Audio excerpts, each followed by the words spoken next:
এবারের বিশ্বকাপে ডেথ ওভারে মুস্তাফিজের মতো সফল বোলার আর একটিও নেই। মুস্তাফিজ নীরবে তার কাজ করে যাচ্ছে। ডেথ ওভারে তাকে টক্কর দেওয়ার মতো বোলার এবারের বিশ্বকাপে আর নেই।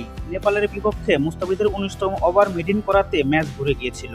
এবার মুস্তাফিজের ১৯তম ওভারে মেডিন করা নিয়ে একই বলল পাকিস্তানের শহীদ আফ্রিদি। এবারের বিশ্বকাপের আগেই অনেক ক্রিকেট বোদ্ধা দাবি করেছিল এবারের বিশ্বকাপে মুস্তাফিজ বাজিমাত করবে।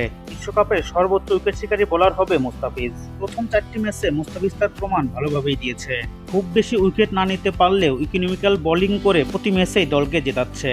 গতকাল নেপালের বিপক্ষে মাত্র ৭ রান দিয়ে ৩ উইকেট তুলে নিয়ে দলকে জিতিয়েছেন মুস্তাফিজ। ১৯তম ওভারে মেডিন করার সাথে সাথে নেপালের শেষ ব্যাটসম্যানকে আউট করে জয় নিশ্চিত করেছেন মুস্তাফিজ। তাই তো মুস্তাফিজের বোলিং নিয়ে মুখ খুলেছেন পাকিস্তানের লিজেন্ডারি ক্রিকেটার শহীদ আফ্রিদি। তাই তো আফ্রিদি বলেন মুস্তাফিজের অবিশ্বাস্য বোলিং। ১৯তম ওভারে এসেও মুস্তাফিজ মিডিল ওভার করলো, আর এখানেই হেরে গিয়েছে নেপাল। যখন নেপালের ১২ বলে ২২ রান প্রয়োজন তখন এসে সে মিডিল করলো। ১৯তম ওভারটি মুস্তাফিজ যদি মিডিল ওভার না করতো তাহলে ম্যাচের ফলাফল অন্য কিছু হতে পারত। আমার মনে হয় ডেথ ওভারের সেরা বোলার সে। তাকে টক্কর দেওয়ার মতো ডেথ ওভার বোলার আর একটিও নেই এবারের বিশ্বকাপে। ডেথ ওভারগুলোতে মুস্তাফিজের বল ব্যাটে লাগানো যেন ভাগ্যের ব্যাপার। তার ১৯তম ওভারটি ম্যাচ ঘুরিয়ে দিয়েছে। নীরবে মুস্তাফিজ তার কাজটি করে গেছে।